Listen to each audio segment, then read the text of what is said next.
En este vídeo tutorial vamos a describir cómo rellenar el formulario de solicitud para la convocatoria de 2015 para proyectos de movilidad de estudiantes y personal de formación profesional.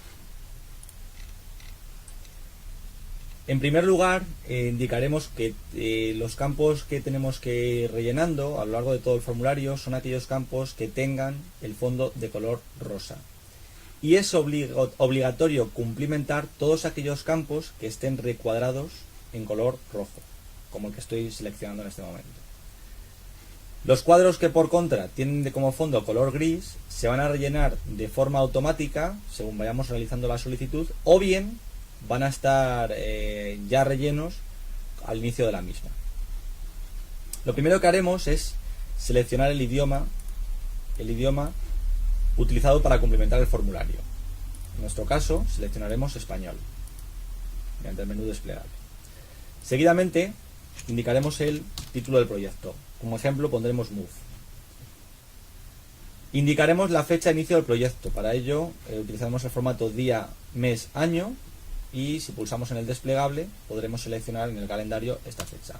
Todos los proyectos de movilidad para la convocatoria de 2015 tienen que tener como fecha de inicio el 1 de junio de 2015, lo cual no quiere decir que las actividades de movilidad comiencen ese día, sino que la preparación de actividades de movilidad, o sea, el proyecto en sí mismo, empieza ese día.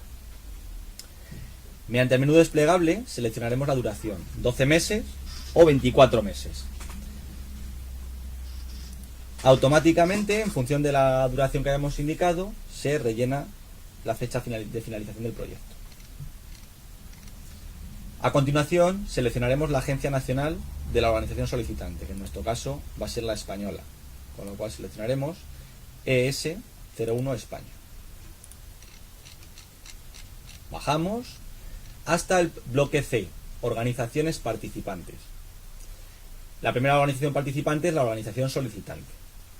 Para ello, tenemos que rellenar en primer lugar el PIC. El PIC es un número, es un bloque de números que se nos proporciona al dar a nuestra organización de alta en el URF. Al darla de alta en el URF, para darla de alta se nos pedirán datos como, por ejemplo, la dirección, el código postal, el correo electrónico, el nombre del centro, etcétera, etcétera. En este caso, para este video tutorial, vamos a utilizar una serie de centros demo que hemos creado para tal efecto. El primero de ellos tiene PIC, que hemos dado de alta en el URF, tiene como PIC el 948715776. A continuación pulsaremos el botón comprobar PIC y automáticamente se rellenarán todos los campos que hemos proporcionado al dar de alta nuestro centro en el URF. Se rellena también el tipo de organización, si es un organismo público, si tiene ánimo de lucro y el número de empleados. Por ejemplo, 100 empleados. Si estudiantes, no tiene ninguno. O tiene, vamos a poner. No tiene ninguno.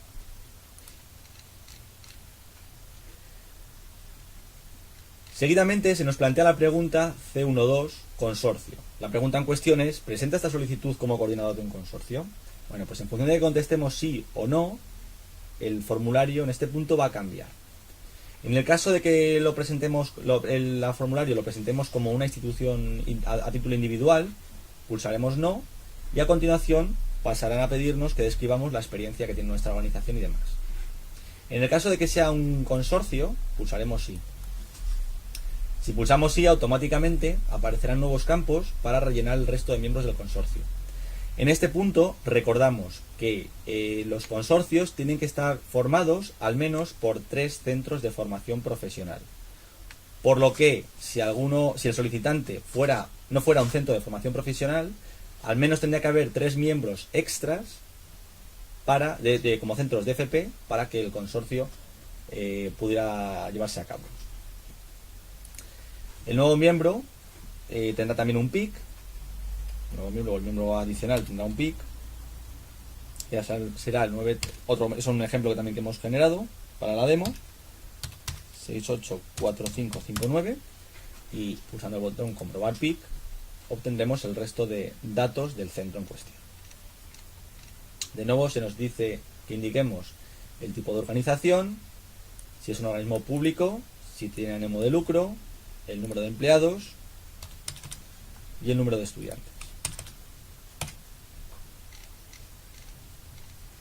Por último, el tercer miembro del consorcio, también es un centro ejemplo, introducimos su PIC, le damos a comprobar PIC y automáticamente se rellena del mismo modo los datos del centro.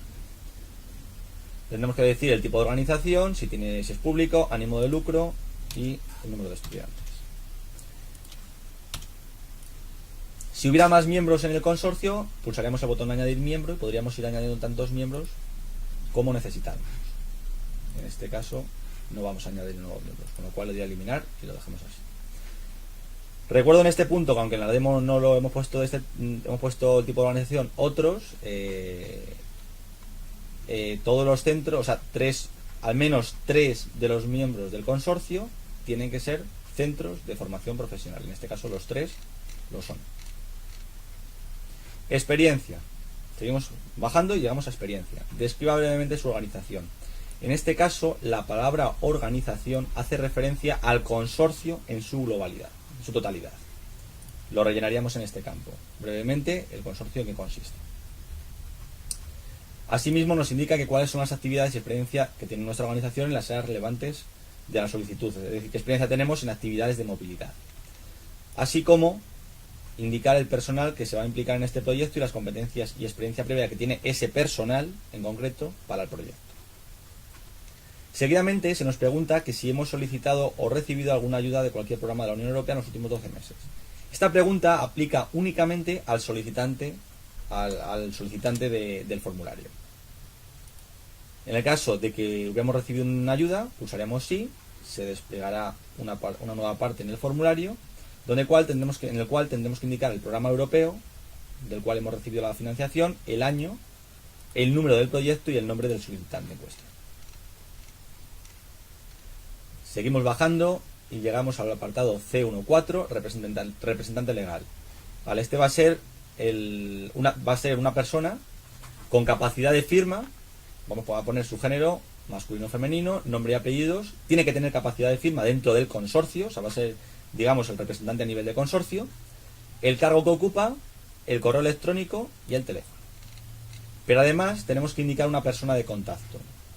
Indicaremos género, nombre, apellidos, cargo, correo electrónico y teléfono. En este punto indicaremos que tanto el campo correo electrónico como el campo teléfono es importante que indiquemos tanto el correo como el teléfono, como decía, que los indiquemos correos institucionales y teléfonos también institucionales. Por la sencilla razón de que si la persona que ponemos como persona de contacto cambiara de cargo a lo largo del proyecto, no tendríamos forma, o sea, difícil el poder realizar contactos en este caso con el coordinador de consorcio. Una vez que hemos descrito todos los miembros del consorcio, describiremos cada una de las organizaciones socias, que van a ser las organizaciones donde vamos a enviar a nuestros alumnos. Entonces, hemos creado para rellenar este formulario demo también una organización que va a actuar como socio de envío. Ponemos el PIC correspondiente, 949555796. Pulsamos el botón comprobar PIC y automáticamente se rellenarán los campos que hayamos introducido, que haya introducido esa institución al darse de alta en el URF. De nuevo indicaremos el tipo de organización que es, si es una organización socia o un organismo público, el número total de empleados, por ejemplo 100, número total de estudiantes, por ejemplo 50. Para evitar incoherencias, vamos a poner en los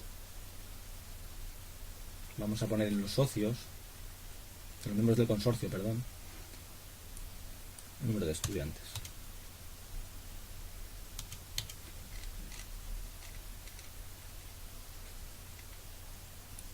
Simplemente por dar datos más creíbles.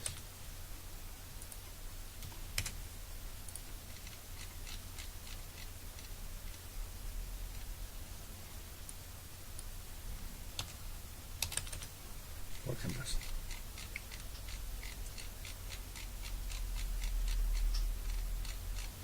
bajando. Y nos indican, una vez, volvemos estamos, recuerden, en el apartado de organización socia, que nos piden que describamos la experiencia, es decir, que describamos brevemente a nuestra organización socia en sí mismo, en conjunto. Asimismo, indicaremos cuáles son las actividades y la experiencia que tiene esta organización socia en las áreas relevantes para la solicitud, es decir, en acciones de movilidad, así como la experiencia que tiene el personal que se va a implicar en este proyecto y las competencias de que disponen para aportar a este proyecto.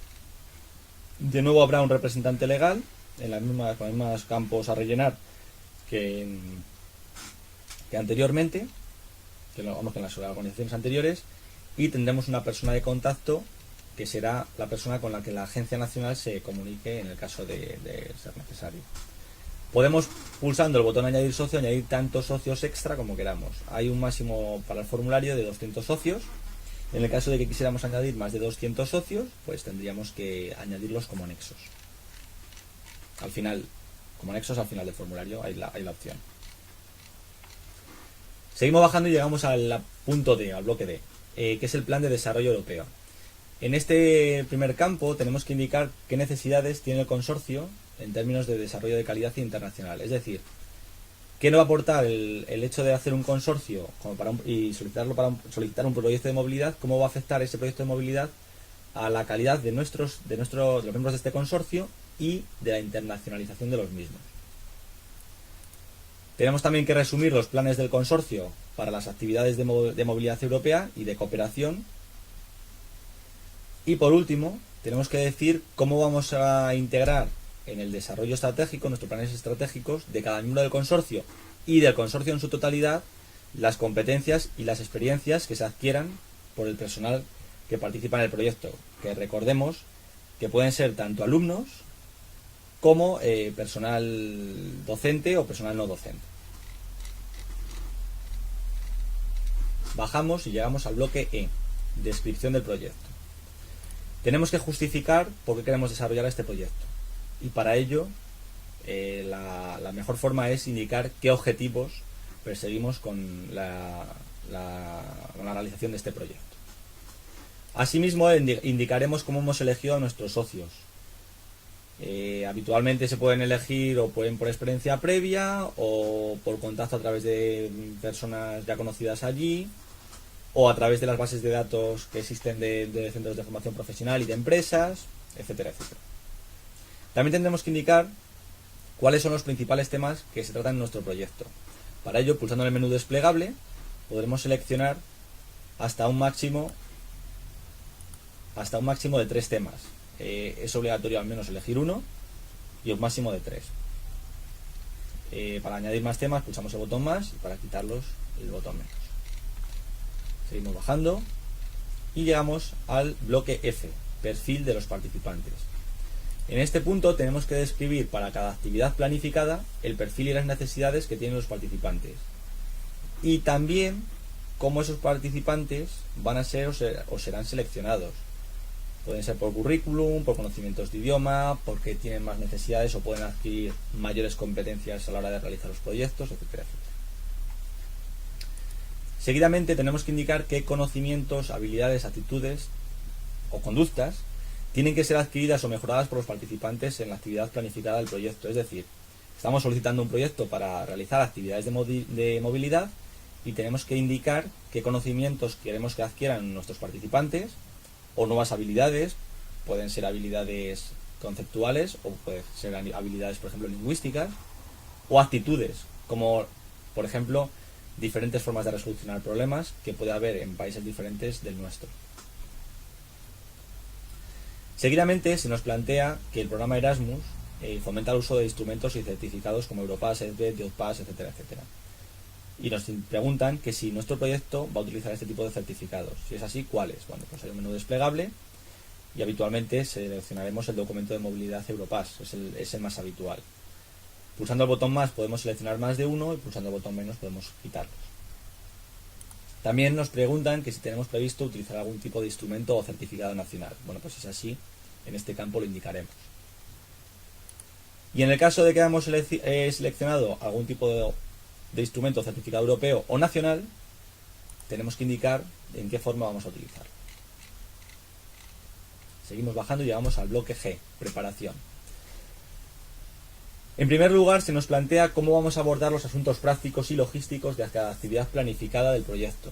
En cuanto a asuntos prácticos y logísticos, se entienden los viajes, es decir, cómo vamos a hacer la gestión de viajes, de alojamiento, los seguros, la seguridad, la protección de los participantes, el apoyo y tutorías, es decir, la comunicación con los alumnos que están fuera, las reuniones preparatorias con los socios, habitualmente utilizaremos videoconferencia o correo electrónico o teléfono.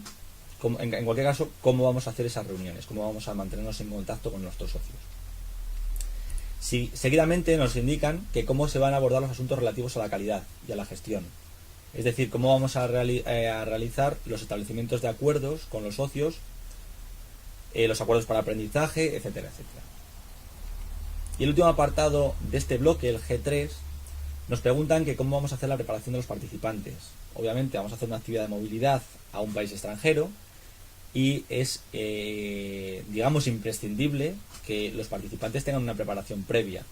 Y esta preparación previa, bueno, pues tendrá diferentes tipos de tareas que pueden ser específicas en cuanto a contenidos, pues, a nivel intercultural, a nivel lingüístico, por ejemplo, dar algún curso intensivo del idioma del país con el cual se van a hacer las actividades de movilidad, de tipo prevención de riesgos, etcétera, etcétera. Además de esto, tendremos que indicar para estas actividades, deberíamos de indicar tanto su duración como quién va a ser el encargado de llevarlas a cabo. Seguimos bajando y llegamos al apartado o al bloque H. En este bloque, lo primero que nos piden es que resumamos cronológicamente las actividades principales que proponemos organizar. Si fuera relevante, tendremos también que describir la función de cada socio del proyecto o miembro del consorcio en cada una de esas actividades. Nos preguntan también que cómo vamos a hacer la cooperación y comunicación con los socios, con los miembros del consorcio y con otras partes interesadas. Esto más o menos solapa con lo que hemos dicho anteriormente, es cómo vamos a comunicarnos, bueno, videoconferencia, bien por teléfono, bien por correo electrónico, bien con visitas, por ejemplo, etcétera, etcétera. También tendremos que indicar cómo se va a hacer la supervisión de los participantes durante la estancia formativa y quién va a supervisar ese programa de trabajo y sus progresos. Si va a haber una persona, por ejemplo, que va a actuar como tutor en el centro de acogida para hacer el seguimiento de los alumnos o del personal que realiza las actividades de movilidad. Y por último, en este bloque, se nos dice que si procede, expliquemos la necesidad de personas acompañantes. Tenemos la posibilidad en los proyectos del programa Erasmus Plus para movilidad de solicitar personas acompañantes para personas que, bueno, pues que tengan necesidades o físicas o del tipo que fuera. Si seguimos bajando, llegamos al bloque H1, que es donde vamos a detallar las actividades que vamos a realizar en el proyecto de movilidad. Lo primero que se nos plantea es el número de actividad. La primera actividad es la A1. Debajo de la actividad A1 se nos pregunta que qué tipo de actividad. Para ello tenemos un menú desplegable donde se plantean los 4 tipos de movilidades que podemos seleccionar, actividades de movilidad que podemos seleccionar. La primera son las estancias de estudiantes de FP en centros de formación en el extranjero, es decir, estudiantes que enviamos a hacer prácticas a centros de formación en el extranjero. La segunda son las estancias de estudiantes de FP en empresas en el extranjero, también para realización de prácticas. La tercera es la movilidad de personas para efectuar docencia. Y la cuarta es la movilidad de personal para realizar actividades de formación, como pueden ser periodos de observación o job shadowing. En este caso, en este ejemplo, la primera actividad que vamos a seleccionar son estancias de estudiantes de FP en centros de formación en el extranjero. Seguidamente, se nos va a plantear la pregunta, en el caso de que la actividad de movilidad sea para estudiantes, se nos va a plantear la pregunta de que si es una actividad a largo plazo o a corto plazo. Para ello hay un menú desplegable, seleccionaremos sí o no según corresponda. En este caso hemos indicado que no es a largo plazo. Será una actividad a largo plazo si su duración es superior a los 60 días. Y será una actividad de no largo plazo en el caso de que la duración sea menor o igual a 60 días. Seguidamente nos aparecen una serie de casillas donde tenemos que describir la actividad. En primer lugar aparece el número de flujo 1, que es para la actividad A1, que recordemos es una actividad para estudiantes de formación profesional en centros de formación en el extranjero. Vamos a describir un flujo de estudiantes que van a realizar esta actividad. El país de origen, para que las actividades sean elegibles, siempre va a tener que ser España, porque lo que vamos a hacer es enviar a estudiantes o a personal nuestro, español, a centros de países socios, con lo cual siempre tendrá que ser el país de origen España. Y el país de destino, en este ejemplo que vamos a hacer, siempre va a ser Francia, porque recuerden que como socios de acogida únicamente hemos definido uno, y ese socio de acogida era francés, con lo cual todos los miembros del consorcio, en el caso de que sea un consorcio, van a enviar, en este caso, estudiantes o personal a Francia, y siempre se van a enviar desde España. En el caso de que quisiéramos poner países de destino diferentes a Francia, también tendríamos que tener definidos más arriba, en la parte de socios de acogida, las diferentes organizaciones en los diferentes países. Por ejemplo, si queremos enviar alumnos o personal a Francia, a Alemania y a Dinamarca, tenemos que tener al menos un socio francés, un socio alemán y un socio danés, definidos en la parte de, como decía, en la parte de socios de acogida. A continuación tenemos que indicar la banda de distancia. La banda de distancia es la distancia que hay entre nuestro centro en España hasta el centro de acogida. Para ello, en la página del SEPIE hay una calculadora, hay un enlace desde la página del SEPIE a una calculadora, que es la que viene a continuación. Y bueno, en nuestro caso, recuerden que nuestros centros del consorcio, todos los centros que forman parte del consorcio están en Madrid, con lo cual enviaremos alumnos o personal desde Madrid hasta Auban, en Francia. Le damos a calcular y, como pueden observar, nos da la distancia que hay en línea recta, que es la que tenemos que poner, que indicar, desde Madrid, en este caso, hasta Auban, que son 831 kilómetros. Volviendo a la banda de distancias, observarán que la banda correcta es la que está entre 500 y 1999 kilómetros para esta movilidad. Seguidamente hay dos casillas con fondo gris, con lo cual no tenemos que rellenarlas, se rellenan de forma automática, pero las dos siguientes, que son relativas a la duración total del viaje y los días de viaje, sí que tenemos que rellenarlos.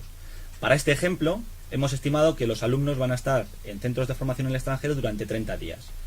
Y para el viaje estimamos que vamos a utilizar 2 días. Uno para el viaje de ida y otro para el viaje de vuelta. A continuación,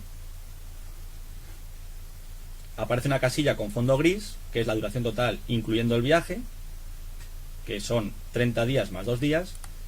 Y seguidamente tenemos que indicar el número total de participantes. En este ejemplo hemos puesto 3. A continuación, debemos de indicar si hay participantes con necesidades especiales, teniendo en cuenta el total de participantes. Los participantes con necesidades especiales pueden ser participantes que tengan, por ejemplo, deficiencias físicas, psíquicas. Seguidamente indicaremos el número de aprendices. El número de aprendices es el número de alumnos o de participantes que participan en educación dual.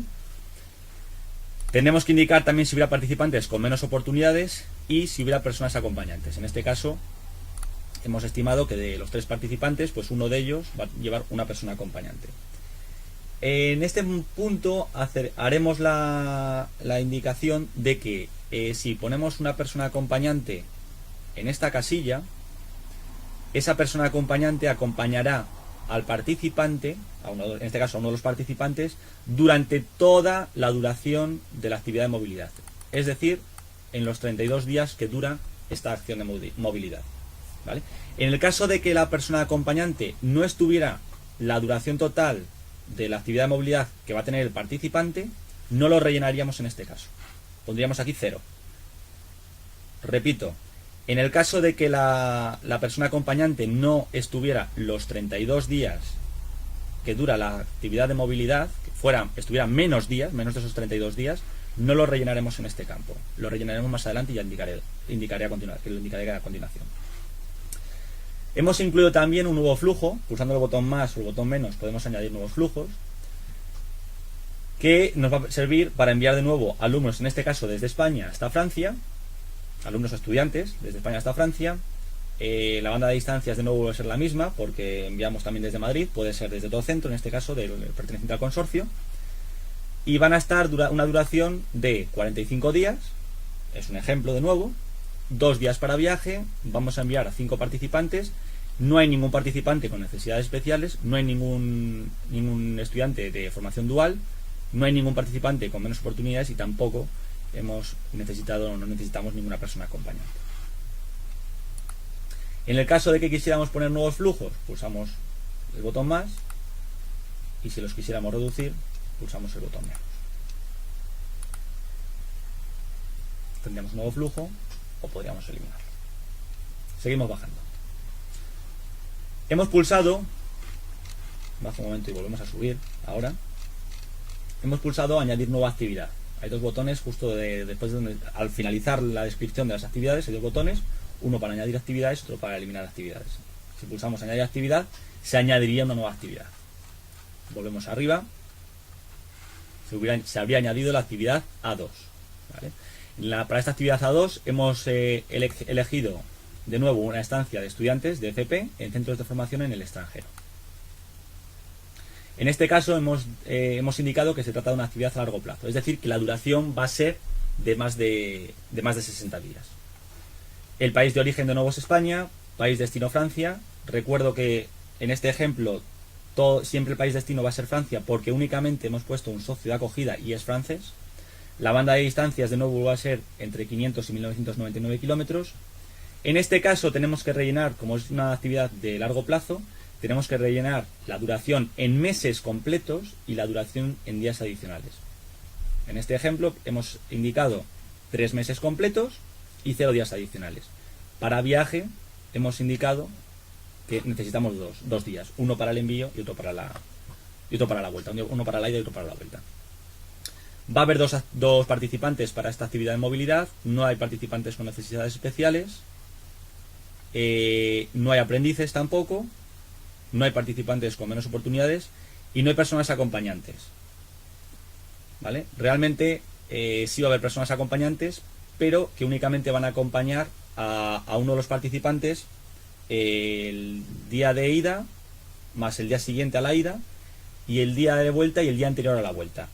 Pero como la duración de la actividad de movilidad para la persona acompañante no son los 92 días, no podemos rellenarlos en este tipo de actividad. Como he dicho anteriormente, lo vamos a rellenar un poco más adelante.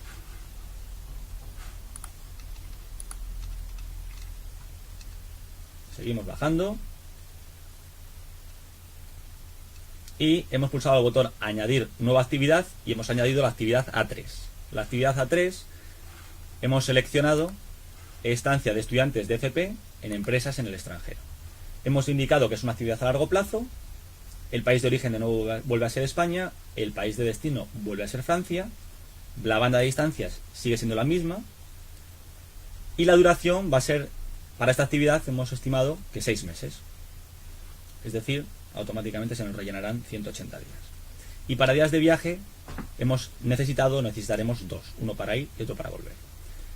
El número total de participantes va a ser de 2, no hay participantes con necesidades especiales, no hay estudiantes de formación dual, no hay participantes con menos oportunidades en este ejemplo y no hay personas acompañantes. Añadimos una cuarta actividad, la A4. La actividad en este caso es movilidad de personal para docencia. En este caso pueden observar que no se nos plantea la pregunta de que si es una actividad a largo plazo, como en el caso anterior. En este caso, esta actividad, personal de alguno de los miembros del consorcio irá a uno de los miembros, en este caso al único miembro de acogida que hemos definido, al miembro francés, para efectuar labores docentes.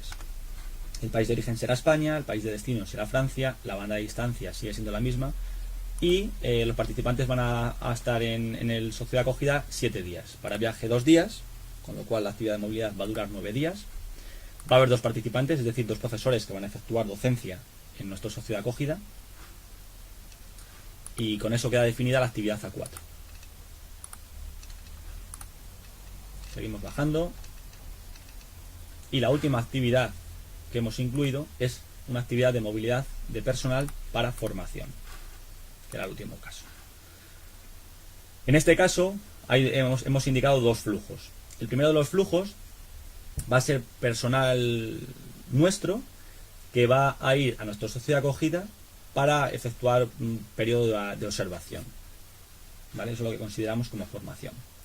Eso lo consideramos como observación, no es lo único. También el job shadowing lo incluiremos en este apartado.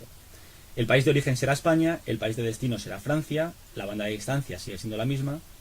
La actividad de movilidad va a durar 7 días, más 2 de viaje. Va a haber 3 participantes o 3 personas que van a ir para formación.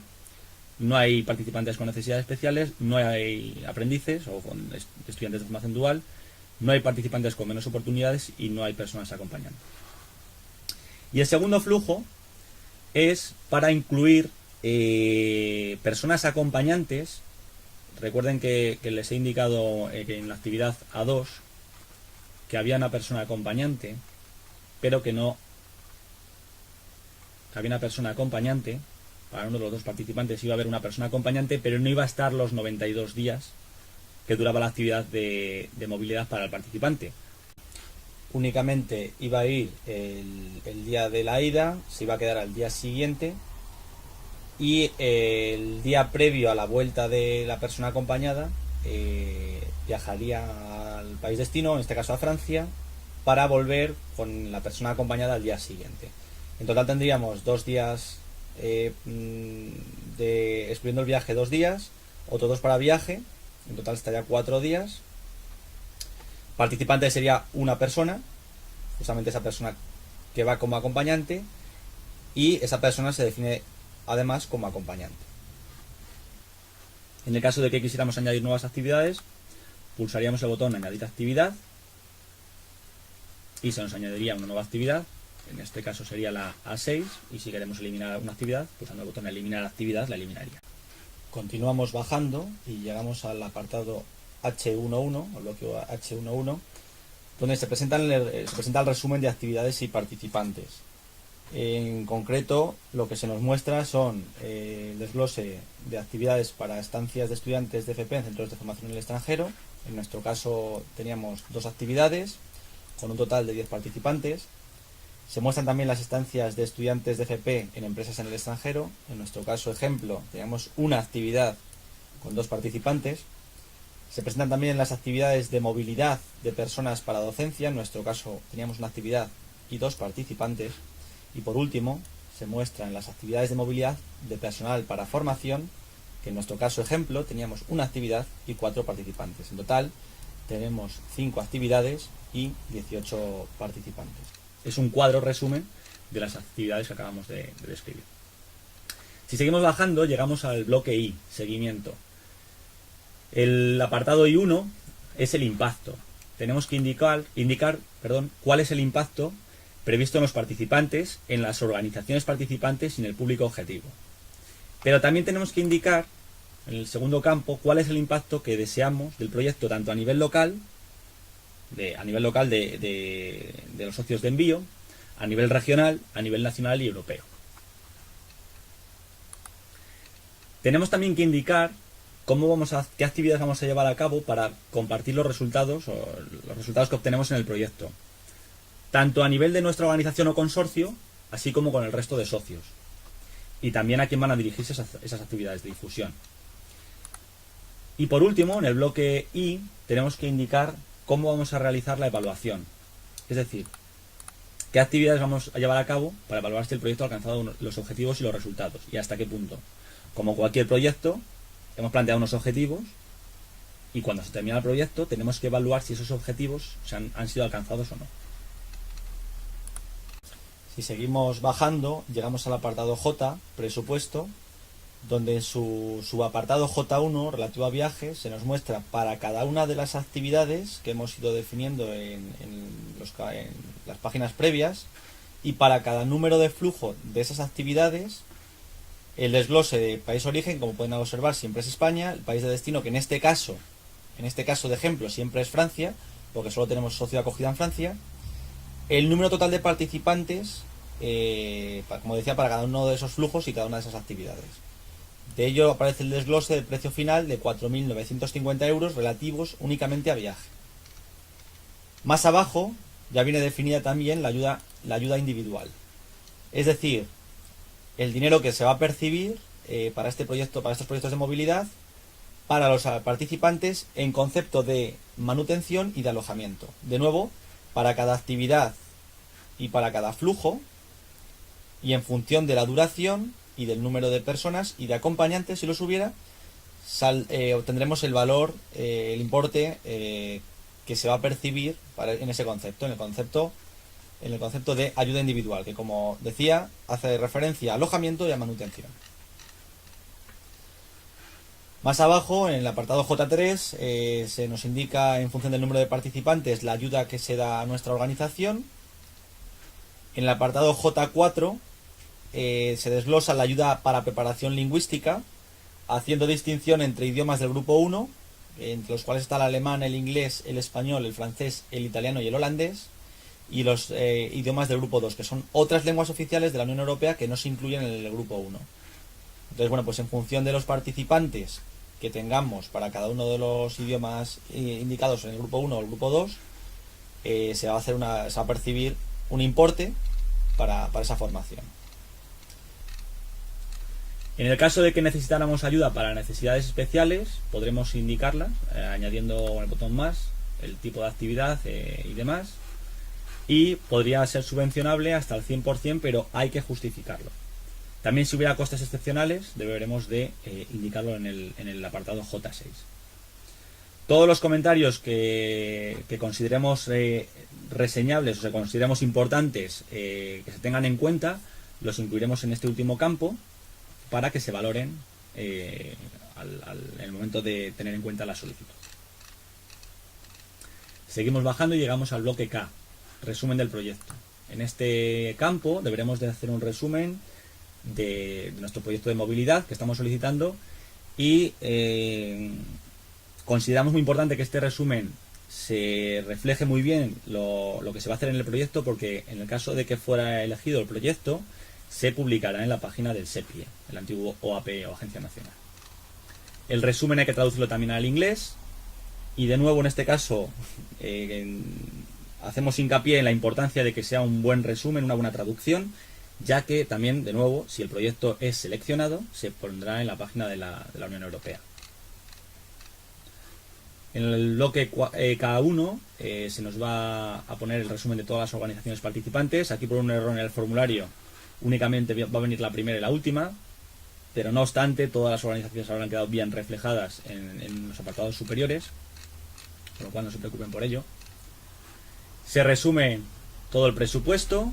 En total estamos solicitando 61.111 euros.